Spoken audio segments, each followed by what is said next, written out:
अस्सलाम वालेकुम dear students. आज हमारा kinetic theory of gases and radiation इसके न्यूमेरिकल प्रॉब्लम्स का सेकंड लेक्चर है। पिछले लेक्चर में हम लोगों ने MCQ, very short answer type questions और कुछ लॉन्ग आंसर टाइप प्रॉब्लम्स किए थे। आज के इस वीडियो में हम लोग अगले जो क्वेश्चंस हैं जो अपने टेक्स्ट बुक में जो दिए गए हैं तो उनको आज हम लोग सॉल्व करने वाले हैं। ओके, तो चलिए अपना आज का पहला जो प्रॉब्लम है वो है show that RMS velocity of an oxygen molecule is under root 2 times that of a sulphur dioxide molecule at STP. देखो यहाँ पर हम लोगों को प्रॉब्लम में ये दिया गया है कि अपने को यहाँ पे शो करना है, प्रूफ करना है कि ऑक्सीजन मॉलिक्यूल की जो आरएमएस वेलोसिटी है वो अंडर रूट 2 टाइम्स है सल्फर डाइऑक्साइड के गैस मॉलिक्यूल की आरएमएस वेलोसिटी से। ओके, मतलब बेसिकली अपना जो टारगेट है वो ये है कि वी आरएमएस वेलोसिटी है, मान लो वी, तो ऑक्सीजन मॉलिक्यूल के लिए is equal to under root 2 times V sulphur dioxide. Okay, ये अपना टारगेट है। तो अब इसको प्रूफ कैसे करेंगे, तो उसके लिए आप लोग देखो सबसे पहले यहाँ पर एक वर्ड जो इस्तेमाल किया वो है एसटीपी। आप लोग याद रखो, इसको एनटीपी भी कहते हैं, नॉर्मल टेम्परेचर प्रेशर या स्टैंडर्ड टेम्परेचर प्रेशर। और इसका जो मतलब है, इसके अंदर एक्चुअली दो मतलब होते हैं। एक होता है pressure is equal to 1.013 into 10⁵ newton per metre square. आप लोग याद रखो, ये जो नंबर है इसको 1 एटमॉस्फेयर भी कहते हैं, तो ये प्रेशर को एसटीपी या एनटीपी कहते हैं। और उसी तरह से temperature is equal to 273 degree kelvin या फिर 0 डिग्री सेल्सियस। ये टेम्परेचर का मतलब होता है। मतलब अगर प्रेशर की ये वैल्यू हो और टेम्परेचर की ये वैल्यू हो तो उसे हम एसटीपी या एनटीपी कहते हैं। ओके, तो जब भी आपको किसी प्रॉब्लम के अंदर एसटीपी या एनटीपी नज़र आ जाए तो आप समझ जाना कि प्रेशर इतना है और टेम्परेचर इतना है। ओके, चलो देखते हैं इस प्रॉब्लम को सॉल्व करके कि इस प्रॉब्लम को हम मतलब किस तरह से हम इसको आगे बढ़ा सकते हैं। ठीक है, ये वैल्यूज़ आप लोग इतना नोट डाउन करके रख लो। देखो पहले प्रॉब्लम के अंदर, यानी जो पहला प्रॉब्लम हमको सॉल्व करना है उसके अंदर पहले ऑक्सीजन की आरएमएस वेलोसिटी दी गई है। आप लोग देखो वी आरएमएस का जो जनरल फार्मूला है वो है अंडर रूट 3RT/m। यहाँ पर R का मतलब है यूनिवर्सल गैस कांस्टेंट, T का मतलब है टेम्परेचर, और ये जो M है ये है मॉलिक्यूलर वेट। तो अगर मैं पहले ऑक्सीजन के लिए अगर ये फॉर्मूला लिखता हूँ तो आप देखो ये V oxygen is equal to आ जाएगा under root 3R into T oxygen upon M oxygen. Okay, is equal to, चलो इसको सॉल्व करते चले जाते हैं। ये आ जाएगा 3 times R into T oxygen, मतलब एसटीपी के ऊपर उसका जो टेम्परेचर है वो होगा 273 divided by M oxygen, molecular weight of oxygen. अब यहाँ आप देखो ऑक्सीजन जो है उसका एटॉमिक नंबर 8 है और मास नंबर 16 है। और जब हम लोग ऑक्सीजन गैस की बात करते हैं, यानी ऑक्सीजन गैस मॉलिक्यूल की बात करते, वो रहता ऑक्सीजन प्लस ऑक्सीजन। तो मॉलिक्यूलर वेट के हिसाब से अगर हम बात करेंगे तो वो हमको लेना पड़ेगा 16 + 16 इज इक्वल टू 32। इसका मतलब ये जो M ऑक्सीजन है, मॉलिक्यूलर वेट ऑफ ऑक्सीजन जो है वो हमको लेना पड़ेगा 32। ओके, मुझे उम्मीद है आपको ये समझ में आया होगा। ये मैंने जो करके बताया आपको, तो मॉलिक्यूलर वेट ऑफ ऑक्सीजन जो है वो हमेशा 32 लेना है। वो आया कैसे वो आप याद रखो। ठीक है, अब ये हो गई बात वी ऑक्सीजन की, मतलब हम लोगों ने यहाँ पे RMS velocity of oxygen molecule जो है वो मालूम कर ली है। ओके, अब हम लोग इस साइड में सल्फर डाइऑक्साइड के लिए सॉल्व करेंगे यही वाली चीज़। आप लोग देखो सल्फर डाइऑक्साइड के लिए जब हम इसको सॉल्व करते हैं तो ये आ जाएगा VSO2 is equal to under root, ये आएगा 3 times R into T sulphur dioxide. अब यहाँ आपको बोला गया है कि दोनों के लिए भी एसटीपी बोला है, इसका मतलब टेम्परेचर जो है वो 273 रहेगा डिवाइडेड बाय M। अब molecular weight of sulphur dioxide, आप लोग देखो सल्फर डाइऑक्साइड का मतलब होता है sulphur plus oxygen plus oxygen. Okay, sulphur का जो मॉलिक्यूलर वेट है वो है, मतलब मास नंबर जो है वो 32 है, प्लस ऑक्सीजन का 16 है और ये ऑक्सीजन का भी 16 है। तो 16 और 16 32, 32 और 32 64। इसका मतलब ये हो जाएगा 64 यहाँ पे। तो molecular weight of sulphur dioxide is 64। Okay, ये ध्यान में आया सब लोगों को, ये सही ढंग से आप बराबर नोट करके रखो। अब आप लोग देखो, हमारा जो मेन टारगेट है यहाँ पर वो है RMS स्पीड ऑफ ऑक्सीजन और सल्फर डाइऑक्साइड को कंपेयर करना है, मतलब इसको इसके साथ कंपेयर करना है। तो ये ऊपर आएगा और वो नीचे आएगा, मतलब इसको उससे डिवाइड करना है। तो ये कुछ ऐसा हो जाएगा, V oxygen upon V sulphur dioxide is equal to, आप लोग देखो एक बड़ा अंडर रूट ले लेते हैं, इसमें ये वाले नंबर पहले ऊपर आ जाएंगे, तो 3R इंटू 273 डिवाइडेड बाय 32, और डिवाइडेड बाय ये नंबर आएगा तो मल्टीप्लाई कर लेते उस नंबर से, उसको उल्टा करके, तो ये 64 डिवाइडेड बाय 3R इंटू 273। आप देखो 3R 273 के साथ कैंसिल हो जाता, 32 से ये 64 कट जाएगा, तो ये हो जाएगा 2। इसका मतलब हम लोगों को यहाँ पर क्या मिला, V oxygen upon V sulphur dioxide is equal to √2। Okay, और अब आप लास्ट में ये जो V सल्फर डाइऑक्साइड है उसको उधर शिफ्ट कर दो।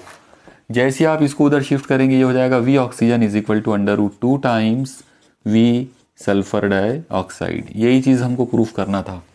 ओके, तो क्योंकि दोनों का टेम्परेचर सेम दिया हुआ है इसलिए हमने 273 दोनों को सेम लिए, लेकिन ये मेन प्रॉब्लम जो है ये मॉलिक्यूलर वेट का है। ऑक्सीजन का मॉलिक्यूलर वेट याद रखो 32 है और सल्फर डाइऑक्साइड का मॉलिक्यूलर वेट 64 है, इसीलिए जब हम इन दोनों को कंपेयर करेंगे आंसर ऐसा आ जाएगा। ओके, तो इस तरह से हम इसको प्रूफ कर सकते हैं। तो ये था हमारा आज का पहला प्रॉब्लम। ये प्रॉब्लम अपने टेक्स्ट बुक में 14 नंबर पे दिया हुआ है, मतलब ये प्रॉब्लम नंबर 14 है वैसे उसमें। ओके, क्वेश्चन नंबर 14 था ये। चलो नेक्स्ट अगला प्रॉब्लम देखते हैं। अगला जो प्रॉब्लम है, जो प्रॉब्लम नंबर 15 के तौर पे दिया हुआ है, at what temperature will oxygen molecule have the same RMS speed as helium molecule at STP। Okay, तो देखो इसको किस तरह से करेंगे। At what temperature will oxygen molecule, बात हो रही है ऑक्सीजन की। ओके, जब हम बात ऑक्सीजन की करेंगे तो उसका मॉलिक्यूलर वेट आपको आ जाना चाहिए, उसका मॉलिक्यूलर वेट होगा 32। ओके, और आपको बोला गया है उसका टेम्परेचर मालूम करो, मतलब T ऑक्सीजन जो है ये हमारा टारगेट है। साथ ही साथ जिसके साथ में इसको कंपेयर करें वो है हीलियम। अब हीलियम के बारे में आप देखो उसमें STP दिया हुआ है, तो जब हम लोग मॉलिक्यूलर वेट ऑफ हीलियम की बात करेंगे तो आप याद रखो हीलियम जो है 24, तो ये मोनो एटॉमिक गैस है, मतलब इसके मॉलिक्यूल के अंदर ये एक ही एटम होता है और उसका मास नंबर 4 है। इसका मतलब M हीलियम यानी मॉलिक्यूलर वेट ऑफ हीलियम जो है वो 4 होगा। एक्चुअली वो उसका एटॉमिक मास नंबर है। ओके, लेकिन वही उसका मॉलिक्यूलर वेट भी है। ओके, मोनो एटॉमिक गैस होने की वजह से। अब T हीलियम यानी टेम्परेचर ऑफ हीलियम जो है वो आपको दिया हुआ है STP। STP का मतलब मैंने अभी आपको बताया था कि वो है 273 डिग्री केल्विन। ओके, अब इस प्रॉब्लम के अंदर बस अब ये दो चीज़ों को यूज़ करके ये हम लोग सॉल्व कर सकते हैं। आप लोग देखो RMS स्पीड के बारे में आपको दिया हुआ है, सेम RMS वेलोसिटी, मतलब V RMS velocity of oxygen is equal to V यानी RMS वेलोसिटी ऑफ हीलियम, ये आपको दिया हुआ है। RMS velocity of oxygen is equal to RMS velocity of helium. अब दोनों तरफ आप फॉर्मूले रख दो लाकर, देखो क्या होगा। RMS वेलोसिटी ऑफ ऑक्सीजन क्या फॉर्मूला होता है, √3R T oxygen divided by M oxygen is equal to, यहाँ पे मैं O जो है वो ऑक्सीजन के लिए यूज़ कर रहा हूँ, इज इक्वल टू उस साइड में ये आ जाएगा 3R T helium upon M helium. Okay, और अब इसके अंदर बस वैल्यूज पुट कर दो। आप लोग देखो क्या हो सकता है, ये 3R से 3R कट जाएगा, अंडर रूट से अंडर रूट कट जाएगा। ओके, जब दोनों साइड का स्क्वायर ले लेंगे तो ये बन जाएगा T oxygen upon M oxygen is equal to T helium upon M helium. बस इसके अंदर अब आप लोगों को वैल्यूज पुट करना है। तो जैसे ही हम इसके अंदर वैल्यूज पुट करेंगे आप देखो क्या हो सकता है। T ऑक्सीजन हमको मालूम करने का है, तो T ऑक्सीजन मालूम करना है upon M oxygen 32 is equal to T helium जो है, टेम्परेचर ऑफ हीलियम आपको दिया हुआ है 273। याद रखो STP का मतलब 273 केल्विन होता है या 0 डिग्री सेल्सियस होता है। M हीलियम वो 4 है। ओके, बस हो गया, 32 को उधर शिफ्ट कर देंगे। तो आप लोग देखो यहाँ सॉल्व कर लेते इसको, यह आ जाएगा T oxygen is equal to ये 4 1 और 4 8 बाद में 8 उधर भेज देंगे तो ये हो जाएगा 8 इंटू 273 इसका मतलब टी ऑक्सीजन आ जाएगा। इनको मल्टीप्लाई कर लो तो 3 × 24, 2 7 × 56 और 2 58, 5 8 दूनी 16 और 5 21 डिग्री केल्विन। मतलब यहाँ पर टेम्परेचर ऑफ ऑक्सीजन जो है वो आना चाहिए 2184 degree kelvin, 2184 degree kelvin. Okay, तो ये प्रॉब्लम हम इस तरह से कर सकते हैं। ये था हमारा प्रॉब्लम नंबर सेकंड, यानी आज के इस वीडियो का सेकंड प्रॉब्लम। और बुक में ये 15वें नंबर पे है, क्वेश्चन नंबर 15। ठीक है, मुझे उम्मीद है आपको ये समझ में आया होगा। चलो अब हम चलते हैं अपने अगले प्रॉब्लम पर। हमारा जो नेक्स्ट प्रॉब्लम जो है इस बुक के हिसाब से प्रॉब्लम नंबर 16, उसमें आप देखो कंपेयर करना है। Compare the RMS speed of hydrogen molecules at 127 degree Celsius with RMS speed of oxygen molecules at 27 degree Celsius given that molecular weights उसके दिए हुए हैं। ओके, देखो ये प्रॉब्लम किस तरह से करेंगे, क्या क्या गिवन है पहले तो वो लिख लो आप लोग। सबसे पहले आपको दिया हुआ है हाइड्रोजन मॉलिक्यूल, तो हाइड्रोजन मॉलिक्यूल का तो मॉलिक्यूलर वेट आपको लिखना पड़ेगा पहले। तो molecular weight of hydrogen is equal to, आप देखो हाइड्रोजन का क्या होता है H, ये हाइड्रोजन के लिए 1 प्लस ये हाइड्रोजन के लिए 1, 1 + 1 = 2। ओके, तो molecular weight of hydrogen is 2। ठीक है, और क्या चीज़ दी हुई है, उसका टेम्परेचर, तो T hydrogen is equal to कितना टेम्परेचर है 127 डिग्री सेल्सियस। तो इसमें हमको 273 मिलाना पड़ेगा, तो ये कितना हो जाएगा 0, 9 और 1 10, 1 और ये हो जाएगा 4 डिग्री केल्विन। मतलब एक्चुअली इसकी ये जो 127 डिग्री सेल्सियस जो है, तो इसकी रियल में जो वैल्यू है वो है 400 डिग्री केल्विन। ओके, 273 उसमें ऐड करें तो ये दो चीज़ें इसकी दी है। इसके अलावा दूसरी जो हमको दिया हुआ है, दूसरी जो गैस यहाँ पर दी गई है वो है ऑक्सीजन। तो आप लोग देखो molecular weight of oxygen is equal to, oxygen का क्या रहेगा, oxygen plus oxygen, diatomic gas है। ऑक्सीजन के लिए 16 और इसके लिए 16, तो 32, तो ये हो जाएगा 32। ठीक है, अब यहाँ पर आप देखो इसका temperature T oxygen is equal to, इसका ऑक्सीजन दिया, ऑक्सीजन का टेम्परेचर दिया 27 डिग्री सेल्सियस। इसमें हम 273 ऐड कर लेंगे तो कितना हो जाएगा, 0, ये 9 और 1 10, 1 3, यानी 300, तो ये हो जाएगा 300 डिग्री केल्विन। ओके, और आपको यहाँ पर इन दोनों की RMS स्पीड को कंपेयर करना है। ठीक है, देखो किस तरह से कर सकते हैं। सबसे पहले हम लोग हाइड्रोजन का निकालते हैं, तो RMS velocity of hydrogen is equal to √3 times R T hydrogen upon M hydrogen. Okay, और RMS वेलोसिटी ऑफ ऑक्सीजन वो आ जाएगा √3R T oxygen upon M oxygen. और हमको ये दोनों को कंपेयर करना है, तो कंपेयर में पहले हाइड्रोजन का नाम है, इसका मतलब इसको इससे डिवाइड करना पड़ेगा। तो ये कुछ ऐसा हो जाएगा V hydrogen upon V oxygen, यानी RMS speed of hydrogen upon RMS speed of oxygen is equal to, आप लोग देखो इसको जब इसके साथ डिवाइड करेंगे तो वो 3R से 3R कट जाएगा। ओके, इसलिए जो लोग कटने वाले हैं तो उनको वैसे ही कट कर दो, अब कैलकुलेशन आसान करने के लिए। ओके, टाइम बचाने के लिए हम ऐसा कर सकते हैं, 3R से 3R कट गया। अब ऊपर ये नंबर है, इसका मतलब ये आ जाएगा T hydrogen upon M hydrogen multiplied by, ये वाला नंबर डिवाइड में जब नीचे जाएगा तो मल्टीप्लाई में उल्टा होना है, इसका मतलब ये हो जाएगा M oxygen upon T oxygen. Okay, यहाँ तक आप इसको मतलब इस वीडियो को पॉज करके यहाँ पर इतना नोट कर लो आप लोग पहले, और अब आखिरी में आपको इसके अंदर वैल्यूज पुट करना है। ठीक है, चलो देखते हैं। देखो T हाइड्रोजन की वैल्यू कितनी है 400, तो यहाँ पर इसकी वैल्यू अगर रखे तो ये आएगा 400। M हाइड्रोजन की जो वैल्यू हमको दी हुई है वो है 2। फिर M ऑक्सीजन की जो वैल्यू है तो उसकी वैल्यू है 32, और T ऑक्सीजन की जो वैल्यू है, टेम्परेचर ऑफ ऑक्सीजन जो है वो आपको दिया हुआ है 300। ओके, यानी सारी वैल्यूज़ इसमें पुट कर दी है। अब इसको जहाँ तक ये सॉल्व हो सकता है तो उतना इसको सॉल्व करेंगे। ओके, चलो शुरू हो जाओ आप लोग। देखो क्या कर सकते हैं। सबसे पहले ये 2 0 से ये 2 0 कट जाएगा, ये 2 से ये 4 कट जाता, ओके, बस इसके अलावा और कोई नहीं कटेगा।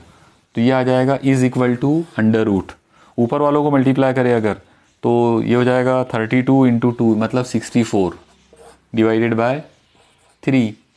आप लोग देखो अंडर रूट में जो 64 है वो बाहर आ जाता है, तो वो 8 बाहर आ जाएगा और अंडर रूट 3 नीचे रह जाएगा। तो बस ये हो गया, इससे ज़्यादा ये सॉल्व नहीं होगा अब। तो under root 3 this is the answer. मतलब ये उसका, इन दो लोगों का आरएमएस स्पीड का जो कंपैरिजन है वो इतना आएगा। आप इसको ऐसा भी लिख सकते हैं 8:अंडर रूट 3। ओके, तो मुझे यकीन है कि आपको ये प्रॉब्लम समझ में आ गया होगा। चलो यहाँ पर ये हो गया हमारा प्रॉब्लम नंबर 3 जो है वो हमारा अब कंप्लीट हो गया, मतलब टेक्स्ट बुक के हिसाब से ये प्रॉब्लम नंबर हो गया। अब हम चलते हैं अपने आज के अगले प्रॉब्लम पर। अगला जो प्रॉब्लम है ये अपने बुक में प्रॉब्लम नंबर 17 दिया हुआ है और ये अपना आज का समझ लो चौथा लेक्चर है, आज के लेक्चर का ये चौथा प्रॉब्लम। ओके, देखिए सबसे पहले इसमें क्या गिवन है, find kinetic energy of 5 litre of a gas. आप याद रखो कि लीटर जो है it is the unit of volume. इसका मतलब यहाँ पर क्या चीज़ गिवन है, V is equal to 5 litre. Okay, और क्या दिया हुआ है एट STP। STP दिया हुआ है मतलब pressure is equal to 1.013 into 10⁵ newton per metre square और टेम्परेचर जो होगा वो 273 डिग्री केल्विन होगा। आप याद रखो ये दोनों का मतलब होता है STP या NTP। ठीक है, और क्या करना है इसमें, काइनेटिक एनर्जी मालूम करना है। तो अपना जो टारगेट है यहाँ पर वो काइनेटिक एनर्जी फाइंड करना है। ठीक है, यहाँ आप लोग याद रखो सबसे पहले जो लीटर आपको दिया हुआ है तो इसको चेंज करना पड़ेगा। मतलब मेन जो चीज़ इस प्रॉब्लम के अंदर समझ लो आप लोग उसको पहले आपको ये आना चाहिए कि 1 लीटर का कंसेप्ट क्या है, यानी बेसिकली 1 लीटर क्या होता है। तो देखो बहुत आसान सा मतलब है, मान लो कि हमने इस तरह का एक क्यूब लिए, इस तरह का एक क्यूब लो और ये जो क्यूब है आप ऐसा इमेजिन करो कि इस क्यूब की ये जो साइड है ये 10 सेंटीमीटर है, ये वाली साइड 10 सेंटीमीटर है और ये जो उसकी हाइट है ये भी 10 सेंटीमीटर है। मतलब लेंथ ब्रेड्थ और हाइट सब 10 सेंटीमीटर, ये इस तरह का एक क्यूब है। तो इस क्यूब का जो वॉल्यूम होगा वो 1 लीटर होता है। ओके, 10 सेंटीमीटर साइड वाले क्यूब का वॉल्यूम जो है उसको 1 लीटर बोलते हैं। अब इसका वॉल्यूम क्या होगा, तो इसका वॉल्यूम होगा 1 litre is equal to 10 centimetre into 10 centimetre into 10 centimetre, क्योंकि कोई भी क्यूब की जो है वॉल्यूम का जो फॉर्मूला होता है तो वह है length into breadth into height. तो इसलिए length into breadth into height 10 10 10 okay centimetre में। ठीक है, ये हो गया लीटर का मतलब। अब आप इसको चेंज करो, मतलब इसको पहले सॉल्व कर लो आप लोग। देखो ये होगा 10 इंटू 10 इज़ 100, 100 इंटू 10 इज़ 1000, तो ये 1000 हो गया। और सेंटीमीटर सेंटीमीटर सेंटीमीटर 3 बार है इसलिए सेंटीमीटर क्यूब हो जाएगा। ओके, अब ये तो CGS सिस्टम में आ गया, हमको SI में होना। तो यहाँ पर आप याद रखो कि 1 सेंटीमीटर का मतलब होता है 10⁻⁻2 मीटर। तो ये सेंटीमीटर को चेंज करेंगे हम लोग मीटर के अंदर यहाँ पर।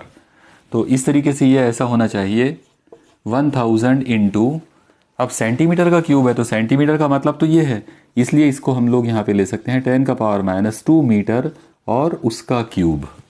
ओके, सेंटीमीटर की जगह पर ये नंबर ले लिए 10⁻2 मीटर और उसका क्यूब ले लेंगे। ठीक है, चलो इसको सॉल्व करके देख लेते हैं। ये हो जाएगा 1000 इंटू 10⁻2 का क्यूब है, ये हो जाएगा 10⁻6 मीटर क्यूब। ओके, ये -2 का जब क्यूब करोगे तो 2 3 ज़ा 6 तो -6। अब ये 3 0 इसमें मिला लिया अगर, तो 3 0 इसमें से कम हो जाएंगे, ये हो जाएगा 1 इंटू 10⁻³ मीटर क्यूब। तो याद रखो आप लोग 1 लीटर का ये मतलब है 1 litre is always equal to 1 into 10⁻³ metre cube. ठीक है, तो अब हम यहाँ पर ये प्रॉब्लम के अंदर आते हैं। देखो इसको किस तरह से करेंगे, यहाँ तक ये नोट डाउन कर लो आप लोग बराबर, इसको पॉज करके। ठीक है, अब चलो अपना अभी का जो प्रॉब्लम अपने को करना है तो उसको उस पर आते। अपना टारगेट है काइनेटिक एनर्जी मालूम करना। काइनेटिक एनर्जी का फॉर्मूला होता है 3/2 PV। ओके, तो चलो शुरू करते हैं। 3/2 इंटू प्रेशर, प्रेशर की वैल्यू है 1.013 इंटू 10⁵ इंटू वॉल्यूम, वॉल्यूम जो है, वॉल्यूम जो है उसका वो 5 लीटर है, तो ये हो जाएगा 5 इंटू 1 लीटर को कन्वर्ट अगर करते हैं तो वो कितना हो जाता है 10⁻³ मीटर क्यूब के अंदर, बराबर है। तो इस तरह से करना पड़ेगा उसको, तो 5 इंटू 10⁻³ चलो इसको सॉल्व कर लेते। ये आ जाएगा 3/2 इंटू ओके 5 लीटर का ये कन्वर्शन ध्यान में रखो, 5 टाइम्स 10⁻³ इतना था वो मीटर क्यूब में। ओके चलो शुरू करते हैं। क्या हो जाएगा, ये दो नंबर हैं आपके पास, इनको मल्टीप्लाई कर लेते तो ये हो जाएगा 5.013×5 इंटू 10⁻, और ये 5 है और ये -3 है, तो मतलब ये हो जाएगा 2। ओके, तो अब एक और काम कर सकते हैं आप इसको, ये 2 से ये 10⁻² यानी 100 को अगर 2 से कट कर दिया जाए तो वो 50 हो जाएगा। मतलब फाइनली आपको मिलेगा 3 इंटू 5.065 इंटू ये 100 है, 100 को 2 से अगर डिवाइड कर दिए तो ये हो जाएगा 50। ओके, चलो अब आपको इन 3 नंबरों को मल्टीप्लाई करना है। तो अगर ये दो लोगों को मल्टीप्लाई करें तो 5 × 15 मतलब 150, और ये हो जाएगा 5.065, ये 0 से इसको मल्टीप्लाई कर दिए तो हो जाएगा 15 इंटू 50.65। बस अब इन दो लोगों को मल्टीप्लाई करना है आपस में। तो आप देखो 15 × 5 = 75, 7 15 × 6 = 90 और 7 × 7 = 9 मतलब 9 15 0 0 तो 9 का 9 और 15 × 5 = 75। ओके, और डेसिमल पॉइंट आएगा 2 के बाद मतलब यहाँ पे, तो जूल, तो 759.75 जूल, इतना आंसर आना चाहिए। अब अपनी बोर्ड की बुक के अंदर जो आंसर दिया हुआ है तो वो आंसर दिया हुआ है 0.7597 यूनिट नहीं दी हुई है। ओके, तो मुझे लग रहा है शायद ये बुक में ये आंसर गलत दिया हुआ है। ओके, फिर भी आप एक बार फिर से इसको और कैलकुलेशन करना, और कैलकुलेशन करने के बाद देखना आप नंबर तो डिजिट्स तो तकरीबन सेम आ रहे हैं, लेकिन ये 1000 टाइम्स बड़ा नंबर आया अपना। जो आंसर बुक में दिया हुआ है वो 1000 टाइम्स छोटा है अपने आंसर से। ओके, फिर भी एक बार चेक करना आपने और अच्छे से, और अगर मान लो ये कैलकुलेशन में कोई गलती हो तो आप मुझे कमेंट करके बता सकते हैं, या फिर मे भी पॉसिबल है कि अगर ये कैलकुलेशन सब सही है तो इसका मतलब बोर्ड की बुक में आंसर देने में गलती हो गई है। ठीक है, चलो ठीक है, आगे बढ़ाते हैं, नेक्स्ट अगले क्वेश्चन पे चलते हैं। नेक्स्ट जो क्वेश्चन बुक में दिया हुआ है आपके स्क्रीन पर जो अब आप नज़र आ रहा है, तो आप देखो क्वेश्चन नंबर 18 और अपना ये आज का 5वां प्रॉब्लम है। तो calculate the average molecular kinetic energy per kilomole per kilogram per molecule of oxygen at 127 degree Celsius, और यहाँ पर ये बहुत सारे कांस्टेंट्स आपको दिए गए हैं। ओके, चलो शुरू करते हैं इसको। आप लोग देखो सबसे पहले टेम्परेचर दिया हुआ है ऑक्सीजन का, तो टेम्परेचर है 127 डिग्री सेल्सियस, इसमें 273 मिलाना पड़ेगा। तो आप देखो जैसे इसके अंदर 273 आप मिलाओगे तो ये हो जाएगा 400 देख लो इसको, 273 ऐड करो, 0 9 और 1 10 1 400 डिग्री केल्विन। ओके, 273 को अगर इसमें ऐड करते हैं तो अब आप लोग देखो सबसे पहले आपको मालूम करना है एवरेज मॉलिक्यूलर काइनेटिक एनर्जी पर किलो मोल। तो काइनेटिक एनर्जी का जो अपने पास फॉर्मूला होता है, kinetic energy is equal to per mole अगर हम निकालते हैं तो वो आ जाएगा 3/2 RT, क्योंकि आपको याद होगा 3/2 PV उसका मेन फॉर्मूला है, लेकिन PV is equal to 1 RT for 1 mole, तो 1 मोल के लिए इतना आ जाएगा। तो पहले इसको सॉल्व कर लेते हैं, ये हो जाएगा 3/2 इंटू R। अब R है यूनिवर्सल गैस कांस्टेंट, और उसकी वैल्यू जो आपको दी गई है वो है 8.31। आप यूनिट याद रखो, जूल पर मोल पर डिग्री केल्विन, तो ये पर मोल के हिसाब से ये पर मोल में आंसर आ रहा है। ओके, यानी ये वैल्यू सही है मोल के लिए, इनटू टेम्परेचर, और टेम्परेचर कितना है 400। चलो ये हो जाएगा 3 इंटू 8.31 इंटू ये 2 से ये 400 को कट कर दिए तो 200 आ जाता। अब आप एक काम कर सकते हैं, ये 2 0 से इसको मल्टीप्लाई कर दो, 2 से इसको कर दो, तो ये हो जाएगा 6 × 831 बराबर है, वो 2 0 से मल्टीप्लाई कर दिए इसको। तो ये आना चाहिए kinetic energy is equal to, दोनों को मल्टीप्लाई कर लो, 6 1 6 और 6 3 18, 1 6 8 48 और 1 49। अब आप लोग देखो ये जो एनर्जी की जो वैल्यू आपको मिली, तो एक्चुअली इतनी एनर्जी होगी पर मोल, और अपने को पहले पॉइंट के अंदर पर किलो मोल बोला है। तो अगर 1 मोल की इतनी एनर्जी है तो पर किलो मोल का मतलब हो जाएगा इसको मल्टीप्लाई करना पड़ेगा 1000 से। ओके, तो इस तरह से इसका जो फाइनल आंसर आएगा, इसको अगर ऑर्डर में लिखते हैं तो 3 0 तो ये हो गया, और यहाँ से डेसिमल पॉइंट को आप यहाँ ला लो, तो इसका आंसर आना चाहिए 4.986 × 10⁻, 3 0 ये और 3 डिजिट ये वाले, मतलब टोटल 6 हो जाएंगे, तो जूल। ओके, मतलब इसका फाइनल आंसर इतना आना चाहिए 4.986 × 10⁻6 जूल पर किलो मोल, मतलब ये पर किलो मोल के लिए इतनी एनर्जी इसके अंदर आएगी। ओके, तो चलो देखो आपने डेफिनेटली ये नोट कर लिए होंगे, ठीक है। मैं एक काम करता हूँ, यहाँ पर इसका आंसर नोट करके रख लेता। इसका जो आंसर है 4986 पर मोल के लिए, यानी 1 मोल के लिए इतनी एनर्जी है, ठीक है। इसकी ये नंबर की हमको अब बार बार ज़रूरत पड़ने वाली है आगे। चलो अब आगे बढ़ाते हैं। अब आप लोग देखो अगला जो पॉइंट हमको इसमें दिया हुआ है वो है पर किलोग्राम। ओके, तो देखो पर किलोग्राम कैसे करेंगे, kinetic energy is equal to, सबसे पहले हम ले लेंगे 3/2 RT। याद रखो ये पर मोल है। अब पर मोल को अगर हमको अगर चेंज करना हो काय में पर किलोग्राम के अंदर, तो अगर मैं इसको डिवाइड कर देता हूँ m से, तो ये बन जाएगा पर ग्राम। ओके, क्योंकि मोल कन्वर्ट हुआ मॉलिक्यूलर वेट से, उसको चेंज कर डिवाइड कर दिए, it will be converted into पर ग्राम, तो ये पर ग्राम हो गया। और जब ये आंसर जब आएगा पर ग्राम वाला, तो इसको 1000 टाइम मल्टीप्लाई कर देंगे तो वो पर किलोग्राम बन जाएगा। ओके, तो अब आप देखो इसको कैसे करेंगे। 3/2 RT की वैल्यू इतनी है, 4986 पर मोल इतना था, divided by m molecular weight. अब मॉलिक्यूलर वेट कितना है, तो यहाँ पर मॉलिक्यूलर वेट के लिए आपको सोचना पड़ेगा कि गैस कौन सी है, गैस है ऑक्सीजन, तो ऑक्सीजन के लिए मॉलिक्यूलर वेट होता है 32। ओके, तो चलो ये दो नंबरों को डिवाइड करके देख लेते हैं। 32 4986, इनको अगर डिवाइड करेंगे तो 31 1 टाइम्स जाएगा, 32 टाइम्स 1 कितना हो जाएगा, 9 में से 2 गए बचेंगे 7, और यहाँ बचेगा 1, यहाँ से ये 8 उतार दो, 3 6 के 18, तो 6 आना चाहिए, तो 6 दूनी 12, 1 3 6 के 18 और 1 19, तो ये ज़्यादा हो गया, तो नहीं चलेगा, मतलब 5 का भाग जा सकता है, तो 5 से कर लेते इसको, 5 दूनी 10, 1 5 या 15 और 1 16, चलो ठीक है। ओके 160 सही है ना, 5 दूनी 10, 1 5 या 15 और 1 16, ये 8, 7 में से 6 गए बचेंगे 1। ओके, अब ये वाला 6 उतार दो, तो 186 कितने का भाग जाना चाहिए, 6 का देख लो, 6 या 18, 6 दूनी 12, 6 या 18 और 1 19, यानी ज़्यादा हो जाएगा, तो 6 का नहीं 5 का ही जाएगा, तो 5 यानी 160, कितना बचा यहाँ पे 6 और ये 2।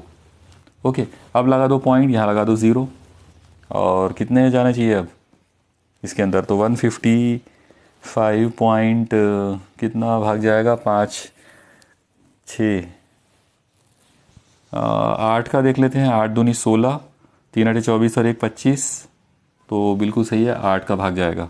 ओके, इसको छोड़ देते हैं अब। तो इन दोनों को डिवाइड करने पर जो आंसर जो हमको मिला, इन दोनों को डिवाइड करने पर वो मिला 155.8। ओके, अब यहाँ पर आप एक चीज़ देखो कि 155.8 ये जो आंसर हमको मिला है, इसको अगर हम ऑर्डर में अगर लिखना चाहें तो ये आएगा 1.558 × 10⁻² जूल। ओके, तो बुक में यही आंसर दिया हुआ है, तो इस तरह से काइनेटिक एनर्जी पर किलोग्राम जो है वो इतना आ जाएगा। इस तरीके से हम उसको सॉल्व करेंगे, यानी यहाँ पर हमने उसको पर मोल के हिसाब से पहले लिए और फिर उसको डिवाइड करें मॉलिक्यूलर वेट से, तो वो आ गया पर किलोग्राम में। ओके, चलो ये हो गया अपना सेकंड पॉइंट। थर्ड पॉइंट आपको दिया हुआ है पर मॉलिक्यूल भी मालूम करना है। ओके, चलो देखो पर मॉलिक्यूल कैसे मालूम करेंगे। सबसे पहले हम लोग एक काम करेंगे, यहाँ पर काइनेटिक एनर्जी पर मोल ले लेते, काइनेटिक एनर्जी पर मोल है 3/2 RT, ये 1 मोल की काइनेटिक एनर्जी है। ओके, अब इसको अगर पर मॉलिक्यूल डिवाइड करना है तो इसको डिवाइड करना पड़ेगा एवोगैड्रो नंबर से। ओके, एवोगैड्रो नंबर जो था उस वो हिसाब से अगर इसको डिवाइड कर लिए तो इतना आ जाएगा। अब आप इसके अंदर वैल्यूज पुट कर दो, देखो क्या होगा।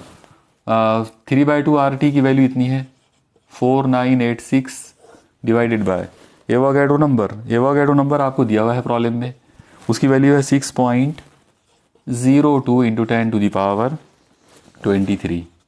ओके, बस अब आपको करना ये 23 को ऊपर शिफ्ट कर लो तो 4986 into 10⁻23 divided by 6.02 is equal to. अब आप एक काम कर सकते हैं, यहाँ पे आप इसको 2 डिजिट पीछे ले लो तो ये कितना हो जाएगा 49.86 इंटू 10⁻, 2 इसमें से कम कर देंगे तो -21 हो जाता, अपॉन में आ जाएगा 6.02। अब आप देखो ये अप्रॉक्सीमेटली 50 है और ये अप्रॉक्सीमेटली 6 है, मतलब आपको 50 को 6 से डिवाइड करना है। ठीक है, तो आप देखो करके, अगर अप्रॉक्सीमेटली इसको 50 ले लिया और इसको 6 से डिवाइड करें तो 6 8 48, बचेंगे 2, लगाए पॉइंट, लगाए 0, 6 3 18, बचेंगे 2 और ये 3 3 आता रहेगा। मतलब अप्रॉक्सीमेटली इसका जो आंसर आएगा वो 8.3 के आसपास आएगा, 8.3 वगैरह कुछ तो भी। Okay, near about. और ये उससे थोड़ा सा छोटा है, मतलब इससे थोड़ा और कम आ जाएगा तो 8.2 ले लेते इसको, तो 2 और मान लो एक बड़ा नंबर 8 ले लेते, 8.28 इंटू 10⁻21। Okay, joule. तो इतनी एनर्जी होगी पर मॉलिक्यूल। ओके, नियर अबाउट, यानी अप्रॉक्सीमेटली इस तरह से आंसर आ जाएगा उसका। काइनेटिक एनर्जी पर मॉलिक्यूल जो है वो इतनी होना चाहिए। तो बुक में भी ये आंसर दिए हुए हैं, इसलिए मतलब ये सारे कैलकुलेशंस करेक्ट हैं, इस तरह से आप इसको सॉल्व करोगे। ओके, चलो अब एक प्रॉब्लम हम लोग और करते हैं। नेक्स्ट अगला जो प्रॉब्लम आप देख रहे हो वो है प्रॉब्लम नंबर 19 और हमारा समझ लो आज का छठा प्रॉब्लम। इस प्रॉब्लम के अंदर आप देखो, calculate the energy radiated in 1 minute by a black body of surface area 100 centimetre square when it is maintained at 227 degree Celsius. तो देखो बहुत ही बढ़िया प्रॉब्लम है।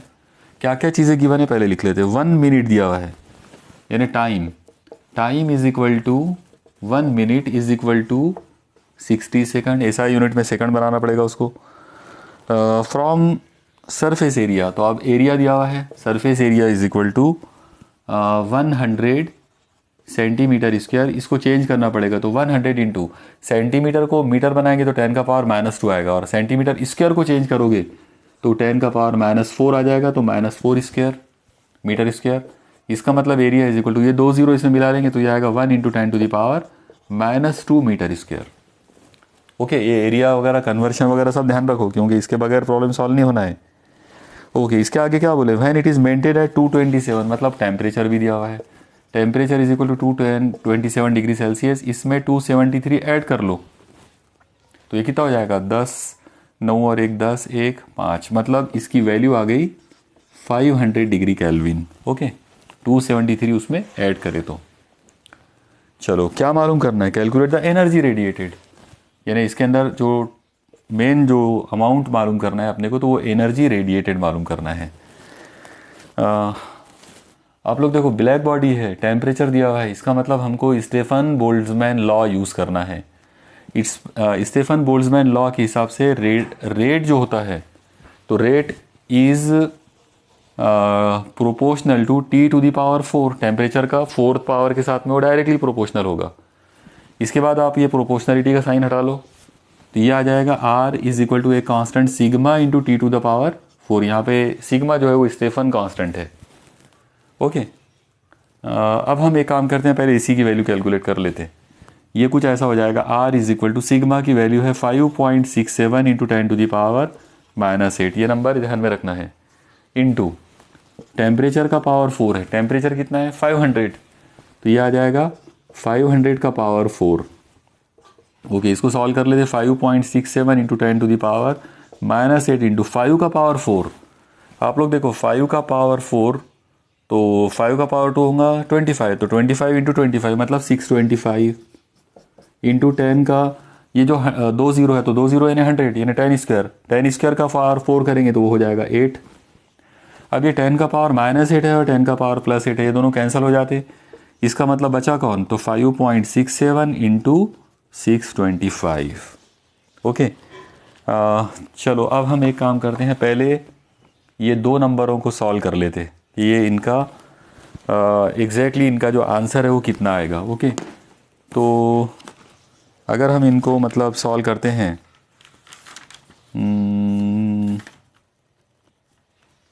तो आप लोग देखो इसको 300 इन दो नंबरों को अगर मल्टीप्लाई किया जाए तो r की वैल्यू जो आएगी वो आएगी 3541.75 के बराबर। ओके, ये आ गया रेट ऑफ एमिशन या rate of loss of heat energy. ठीक है, तो यहाँ तक पहले आप नोट कर लो। अब हम इसको और आगे बढ़ाएंगे। पहले हमने टोटल अमाउंट ऑफ इन्हें एक तरह से हमने उस ब्लैक बॉडी का इमिसिव पावर जो है वो मालूम कर ली है। ओके, चलो अब हम चलते हैं नेक्स्ट मतलब आगे अगली स्टेप की तरफ चलते हैं। आप याद रखो इमिसिव पावर का जो सिंपल फार्मूला होता है वो है amount of heat energy divided by area into time. अब अगर अमाउंट ऑफ हीट एनर्जी मालूम करना हो आप उसको E भी लिख सकते हैं, H भी लिख सकते हो। तो H इज इक्वल टू आ जाएगा R into A into T। तो R का मतलब तो ये नंबर है, तो 3541.75 इंटू एरिया। एरिया जो है वो हमने अभी हमने उसको देखा था कि एरिया जो था इसमें कितना था, 100 सेंटीमीटर स्क्वायर मतलब 10 का पावर -4। ओके, ये एरिया था 100 सेंटीमीटर स्क्वायर, तो सेंटीमीटर स्क्वायर को कन्वर्ट करेंगे मीटर स्क्वायर में, और टाइम था 1 मिनट यानी 60 सेकंड। ओके, अब ये जो नंबर आपके सामने लिखे हुए दिख रहे हैं तो बस अब इनको आपको सॉल्व करना पड़ेगा। तो ये कुछ ऐसा आ जाएगा 3541.75 इंटू 6 इंटू 10 का पावर, ये 3 0 इसमें मिला रही है तो -1 हो जाता।